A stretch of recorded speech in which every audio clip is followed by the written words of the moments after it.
Hi guys, it's Mr. K here. Watch this little video as a refresher on the treble clef, notes in general, flats, sharps and naturals.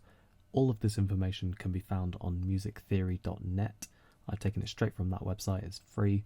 You can go and check that out after this video, and once you've watched this video I'd like you to answer the quiz on book widget. Here we go. The staff is the foundation upon which notes are drawn. Here are our 5 lines, and the modern staff comprises of 5 lines and 4 spaces. Every line or space on the staff represents a white key on the keyboard, from E on the bottom line going all the way up to F on the top line. Now clefs, they assign individual notes to a certain line or space. The 2 clefs that are normally used in modern music, the treble and the bass clef. First we will discuss the treble clef, also called the G clef.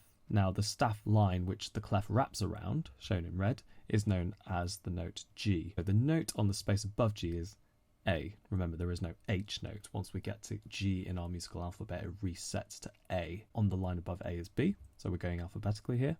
And this process continues until we run out of lines, we've run out of spaces. What happens now? Easy. Our ledger line will solve the problem. Ledger line is when we extend our staff when we run out of room, we add more lines.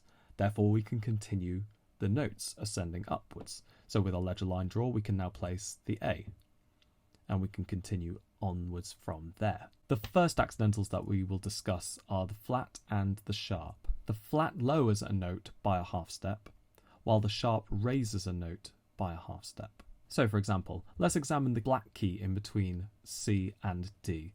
This could be called a C sharp, since it's a half step or a semitone above C. It could also be called a D flat, since it's half a step below D. However, it's just the same note. When you play it on a piano, it sounds the same. Another example would be E and F.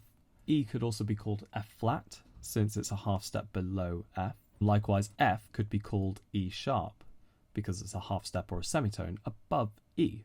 And finally, the natural. It cancels out any accidentals and returns a note to its original white key. It's the flat, which lowers it by a semitone, the sharp, which raises the note by a semitone, and the natural, which resets it and returns it back to the original white key note. Okay guys, I hope you found that useful.